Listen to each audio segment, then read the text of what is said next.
पितामह जी एक शब्द का प्रयोग करते हैं, एक शब्द कहते हैं कि अर्थस्य दासो पुरुषः। प्रत्येक व्यक्ति अर्थ का दास होता है, पैसा का गुलाम होता है। कहा मैं मानता हूं कि मुझे बोलना चाहिए, बोलने का हक था कि मेरे ही कुलवधू का इज्जत लूटा जा रहा था, उस जगह हमें मौन नहीं रहना चाहिए, मुझे बोलना चाहिए। लेकिन मैं क्यों नहीं बोल पाया? उसके पीछे कारण है। कहा क्या कारण है? कारण यही है कि दुर्योधन के अर्थ से मेरा जीवन पल रहा था। एक गलत व्यक्ति का अर्थ मेरे जीवन में लगा हुआ था, इसीलिए हमारी आवाज मौन हो गई, हम बोल नहीं पाए। क्योंकि अर्थस्य पुरुषो दासः, संसार के सारे लोग अर्थ का गुलाम होता है, पैसे का गुलाम। मतलब पैसे के अर्थ के गुलामी के कारण हम कुछ बोल नहीं पाए। युधिष्ठिर सर्दी होता है तब खाता है। तो अर्थ का गुलाम सभी लोग हैं, हम सब हैं। अर्थ के बिना किसी का जीवन नहीं चल सकता है, चाहे वो सन्यासी हो, चाहे वो परिवार में जीने वाला व्यक्ति हो। जहाँ भी आदमी जीता है सब जगह अर्थ की आवश्यकता है। उस अर्थ का प्रबंधन आदमी जो सही से नहीं करता है अपने जीवन में, बाद में उसको रोना पड़ता है। आज रात को यज्ञ होगा ना? हम फिजूल खर्ची करते हैं, नशा करना ही फिजूल खर्ची है। आप विचार करके देखिए कि एक गुटखा आदमी खाता है, आग जला देता है। अगर दिन में दो तीन गुटखा खाया तो एक गुटखा आप खरीदने जाते हो तो 10 रुपए का मिलता है। दिन में अगर आप 3 गुटखे खाए 30 रुपए आपके चले गए। अगर आप रोज के हिसाब से जोड़ें तो आपके कितना पैसा आप बर्बाद कर रहे हैं। उस पैसे का प्रयोग आप सही जगह कर सकते हैं। आज आदमी के पास शराब पीने के लिए पैसा है, गुटखा खाने के लिए पैसा है, तंबाकू खाने के लिए पैसा है, लेकिन अपने बच्चों को शिक्षा देने के लिए आदमी के पास पैसा नहीं है। 500 रुपए का आदमी शराब पी लेगा बाजार जा करके, लेकिन वही 500 रुपए बचा करके अपने शरीर पर, स्वास्थ्य पर, अपने परिवार पर नहीं लगाएगा। तो आदमी के जीवन में सुख कहां से आएगा? गरीब आदमी क्यों गरीब रह जाता है? क्योंकि गरीब आदमी अर्थ कमाता तो है, रोज मजदूरी करता है, मजदूरी कर करके रोज दिन भर में 500 रुपए कमा लेता है, लेकिन उस पैसे का प्रयोग विधि उसको मालूम नहीं है कि उसको खर्च कहाँ करेगा। शाम तक में सब खर्च करके चला आता। अर्थ का सही से प्रबंधन नहीं करने के कारण पारिवारिक जीवन में दुख झेलना पड़ता है। अगर आप 10 रुपए कमाते हैं तो आपका दायित्व है कि उसमें से आप कुछ अर्थ को बचा करके रखें। जीवन में कभी भी ऐसी स्थिति आ सकती है जब आपको पैसे की आवश्यकता पड़े। बना दे तो सुख के मूल में अर्थ है। अर्थ से आदमी के जीवन में सुख आता है।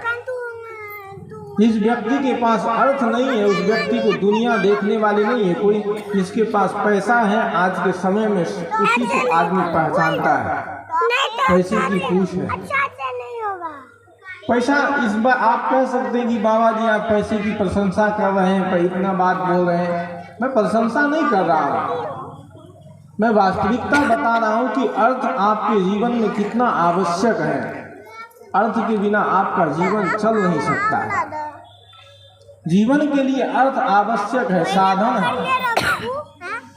एक साधन सुख का साधन अर्थ भी है, और सबसे बड़ा सुख का साधन आदमी के जीवन का स्वास्थ्य होता है, शरीर होता है। अर्थागमो नित्यम अरोगिता च। नीतिविद कहते हैं कि पहला सुख का साधन अर्थ है, पैसा। और वो अर्थ आप किसी के अन्याय करके, किसी के साथ गलत करके न कमाए, अपने पुरुषार्थ से कमा करके अपने जीवन को जो जीता है वही आदमी सुखी होता है। जो किसी का हक मारता है, जो किसी के साथ बेईमानी करता है, शैतानी करता है, उसके जीवन में बहुत दुख आता है। बेईमानी करके, शैतानी करके अगर आप आगे बढ़ भी गए जीवन में, बहुत आगे, बहुत कुछ कमा लिए, तो वो आपको किसी काम का नहीं आएगा।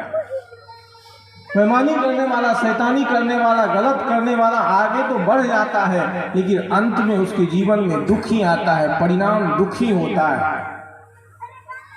इसीलिए ईमानदारी का अर्थ आदमी के जीवन को आगे बढ़ाता है, आदमी के जीवन को सुखी करता है।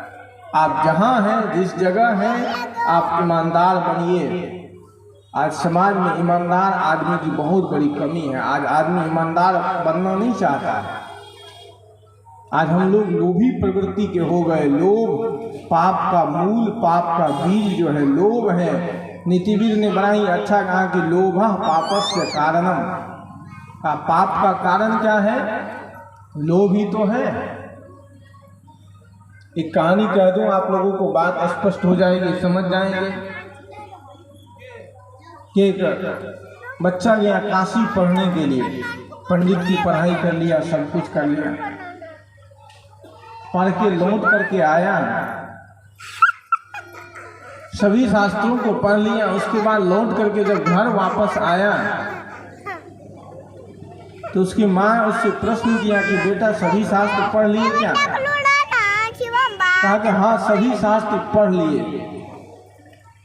कहा एक बात बताओ, सभी शास्त्र तुमने पढ़ लिया, लोभ का इस दुनिया में सबसे बड़ा पाप क्या है? उसका दिमाग काम करने नहीं लगा कि क्या बताए कि सबसे बड़ा पाप इस दुनिया में क्या है। अब वो बेचारा चिंतन करने लगा कि इतने शास्त्रों को पढ़े, कहीं भी ये पता नहीं चला कि पाप, सबसे बड़ा पाप क्या है। धर्मशास्त्र में आया है कि पातक पंच महापात है, पातक है, लेकिन ये सबसे बड़ा पाप क्या है आज तक तो पढ़े ही नहीं, कहीं भी नहीं पढ़े। झोला उठाया, फिर से चल दिया बनारस की ओर पढ़ने के लिए। कहा कि हम पता करके आते हैं कि सबसे बड़ा पाप क्या है। इतना पढ़ना हमारा व्यर्थ चला गया, एक प्रश्न का जवाब हम नहीं दे पाए। गया पढ़ने के लिए, फिर रास्ते में एक वेश्या मिली उसको। कहा कहाँ जा रहे हो? कहा जा रहे हैं कि दुनिया में सबसे बड़ा पाप क्या है उसका पता लगाने के लिए। तो उसने कहा कि बाद में पता लगा लेना, आज चलो हमारे यहाँ रह लेना। अब बाप रे बाप, आप तो, हम पंडित जी हैं, आप वेश्या हैं, तो पंडित के लिए वेश्या की तरफ देखना भी पाप है, और हम आपके यहाँ कैसे जाएंगे? का कोई बात नहीं पंडित जी, अगर आप मेरे घर तक जाएंगे तो मैं आपको 5 सोने का सिक्का दूंगी। पंडित जी के मन में आ गया लोभ। का चलो कोई बात नहीं, तुम्हारे घर तक हम चले जाएंगे। उसके घर तक गया, कहा कि अगर आप हमारे दरवाजे पर बैठ लेंगे थोड़ी देर तो आपको 5 सिक्का और दूंगी। तो अंदर चले गए, दरवाजे के अंदर बैठ गया। कहा अगर आप भोजन करेंगे तो 10 सिक्का आपको और दूंगी। कहा कोई बात नहीं। पंडित जी उसके यहाँ जाकर के भोजन भी कर लिए। कहा जब अब आपने भोजन कर ही लिया, यहाँ आकर के अब रात्रि विश्राम अगर आप कर लेंगे तो 20 सिक्के आपको और देंगे हम। पंडित जी के मन में और लोभ आया, 5 से 20 सिक्का हो गया। चलो कहा रात्रि विश्राम ही तो करना है, रात में सो लिया वहाँ। सोने के बाद सुबह जगता है, कहा कि अब जाने दीजिए, अब हमको जाना है बनारस पता लगाने के लिए पाप क्या है, दुनिया में सबसे बड़ा पाप क्या है। कहा अभी तक आपको पता नहीं चला क्या दुनिया में सबसे बड़ा पाप क्या है? कहा क्या? आगे सबसे बड़ा पाप लोभ है। आप हमारा मुंह देखना पसंद नहीं करते थे, लेकिन 5 सिक्के के लोभ में आप मेरे दरवाजे तक आए और 5 सिक्के का और लोभ दिए तो आप मेरे दरवाजे के अंदर आकर के मेरे पास बैठ गए। और अगर 10 सिक्के का लोभ दिया आपको तो आप मेरे यहाँ भोजन कर लिए, और कुछ लोभ दिया आपको तो आप मेरे यहाँ रात्रि विश्राम किए। इससे बड़ा पाप और क्या हो सकता है? यही तो पाप है। और हमारे जीवन में भी तो यही पाप का साधन आता है। जब आदमी के जीवन में लोभ आता है तब आदमी अनर्थ करके अर्थ कमाता है, चोरी करके, बेईमानी करके, शैतानी करके, हक मार के, घूस लेकर के कमाता है ना। लेकिन उसको ये पता नहीं होता है कि हम घूस ले करके, बेईमानी करके, हक मार के, चोरी करके, दूसरों के साथ अन्याय करके जिस अर्थ का उपार्जन कर रहे हैं, उसी अर्थ से हम अपने जीवन में अनर्थ का साधन बना रहे हैं। गलत करके अगर आप अर्थ कमा रहे हैं तो एक दिन वही सब आपके जीवन में अनर्थ का साधन लाएगा, आपके जीवन को बर्बाद कर देगा। आपके जीवन में, आपके परिणाम में आप जब आप देखेंगे तो आप बाद में रोने के अलावा आपको और कुछ प्राप्त नहीं होगा, कभी सुख नहीं मिल सकता। धन कमाया था आप किसके लिए? सुख के लिए। अर्थ आपने कमाया था किसके लिए? सुख के लिए। लेकिन आपके जीवन में सुख आया नहीं। क्यों? क्योंकि आपने अनर्थ करके अर्थ कमाया। कुछ न कुछ ऐसा आपके जीवन में घटित हो जाएगा कि जितना आप अनर्थ करके कमाए थे, एक क्षण में सारा धन चला जाएगा। एक क्षण में, एक क्षण भी नहीं लगेगा कि सारा अर्थ आपके जीवन से त्रोई चला जाएगा। कोई न कोई बीमारी हो जाएगी, कुछ न कुछ हो जाएगा, बेटे नालायक निकल जाएंगे। बहुत लोग कहते हैं कि क्या करेंगे बाबा, ये जीवन में बच्चा नालायक क्यों निकला? क्योंकि आप अपने सही अर्थ से उसका पालन पोषण नहीं किया। अगर आप पुरुषार्थ से करते हैं, सही से करते हैं, तो आपके जीवन में सुख का साधन ही आएगा, दुख कभी नहीं आ सकता है। तो मैंने कहा कि जीवन प्रबंधन के लिए, जीवन में सुख के साधन के लिए पहला सूत्र आदमी के जीवन का है कि अर्थ का प्रबंधन करना आदमी सीख ले। जो अर्थ आपके पास है, उस अर्थ का आप सही उपयोग करना जान जाए तो आपके जीवन में सुख का साधन आ जाएगा। दूसरा, अर्थागमो नित्यम अरोगिता से। दूसरा, नीतिविद कहते कि अरोगिता, स्वस्थ जीवन, सुखी जीवन का मूल केंद्र बिंदु है। अगर आदमी का जीवन स्वस्थ नहीं है तो आदमी का जीवन सुखी नहीं है। कितना भी पैसा है, महल है, मकान है, सब कुछ है, अगर आपका शरीर स्वस्थ नहीं है तो आप भोग सकते हैं क्या? भोग सकते हैं? शरीर स्वस्थ होता है आदमी के आहार विहार की शुद्धि से। गीता में भगवान कृष्ण ने कहा कि आहार शुद्धो सप्त शुद्धि, सप्त शुद्धो दुर्वा स्मृति, स्मृतिर्लम्भे सर्व ज्ञानम विप्रमोक्षा। उपनिषद के ऋषि ने कहा और गीताकार ने कहा कि युक्त आहार विहारस्य युक्त चेष्टस्य कर्मसु युक्त स्वप्नावबोधस्य योगो भवति दुःखा। कहा कि दुख का हनन करने के लिए सबसे पहले आदमी के जीवन में आहार विहार युक्त होना चाहिए, खान पान सही होना चाहिए। बाबा महर्षि महीने भी ने कहा है कि पहले खान पान को सुधारो, रस रस सारे अवगुण मारो। पहले हमारा भोजन तो सुधर जाए, आहार तो सुधर जाए। आप ही लोग कहते हैं कि जैसा खाओगे अन्न वैसा बनेगा मन। जैसा आदमी अन्न खाता है वैसा आदमी का मन होता है।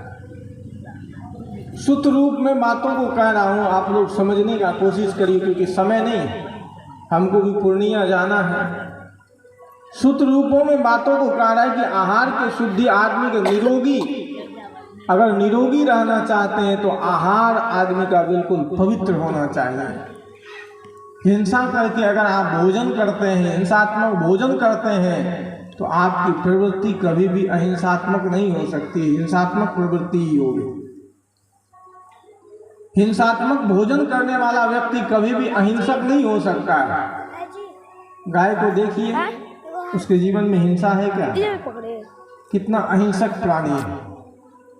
शेर के सामने अगर बहुत हिंसात्मक कोई गाय बहुत ज़्यादा खतरनाक है तो अगर आप जाएंगे तो एक आध बार सिंह से मार देगा, बस इतना ही है ना, इसके अलावा और कुछ नहीं है। लेकिन अगर आप शेर के पास चले जाएं तब, चीता के पास चले जाएं तब, अहिंसात्मक प्राणी है, वो आपको चीर फाड़ करके अलग कर देगा, क्योंकि उनकी हिंसा उसकी प्रवृत्ति है। तो जो व्यक्ति मांस खाता है, गलत भोजन करता है, उसकी प्रवृत्ति हिंसात्मक हो जाती है। हिंसात्मक प्रवृत्ति वाला व्यक्ति हो जाता है वो। तो हिंसा करने वाला व्यक्ति कभी भी अहिंसात्मक नहीं हो सकता है। इसलिए अब वैसे इस प्रवृत्ति से भी आदमी को हिंसा नहीं करना चाहिए। किसी भी प्राणी का मांस नहीं खाना चाहिए, क्योंकि कभी भी मांस जब आदमी खाता है तो किसी खेत में मांस उगता है क्या? मूली टमाटर गाजर की तरह किसी खेत में मांस फलता है क्या? जब भी आदमी मांस खाएगा उसके लिए किसी न किसी प्राणी की हत्या करनी ही पड़ेगी, तब जाकर के ही मांस प्राप्त होगा, नहीं तो मांस मिल नहीं सकता है। तो निरोगी होने के लिए आहार विहार आदमी का शुद्ध होना चाहिए। सदगुरु कबीर देव ने तो साफ शब्दों में कहा कि जीव मत मारो बापुड़ा, सबका एक एक प्राण, हत्या कबहू न छूटी है जो पढ़े कोटि पुराण। कबीर देव कहते कि जीव मत मारो बापुड़ा, सबका एक एक प्राण, हत्या कबहू न छूटी है जो पढ़े कोटि पुराण। किसी भी प्राणी की हम हत्या नहीं करें, हिंसा न करें, आहार विहार बिल्कुल हमारा पवित्र हो, सात्विक भोजन लें, सात्विक आहार लें। संयमित जीवन जीने से आदमी का जीवन स्वस्थ होता है। व्यवहारिक आपके जीवन में, आहार के जीवन में आदमी को संयमित होना चाहिए। कितना खाए, कैसे खाए, इसका ज्ञान होना चाहिए। भोजन का बिल्कुल, आहार का उचित समय पर खाएं और उतना ही खाएं जितना जरूरी है। बहुत लोग बहुत भोजन कर लेता है, पचता नहीं है भोजन, वो वैसे ही निकल जाता है। इसलिए तो कहा है भोजन का भी एक विज्ञान है। कहा जाता है कि पेट के एक भाग में भोजन होना चाहिए, 3 भाग में पानी, लेकिन हम लोग 3 भाग में भोजन करते हैं, 1 भाग में पानी, उतना भी नहीं। इसलिए भोजन के प्रति आदमी को बहुत ज़्यादा सजग रहना चाहिए। हम लोग सजग नहीं रहते, आहार के प्रति सजग नहीं। जो मन में आता है वही खा लेते हैं, जैसे मन में आता है वैसे खा लेते हैं। इसलिए तो अधिकतर आदमी रोगी होता है आहार विहार की मर्यादा नहीं होने के कारण, और फिर गोली खाते रहता है दिन रात। दिन रात आदमी गोली खाता है, सोचता है कि गोली खाने से ठीक हो जाएंगे। गोली खाने से कोई थोड़ी ठीक होता है। ठीक होता है आदमी अपने आहार विहार की मर्यादा। इसलिए भोजन मर्यादित में, समय से, और उतना ही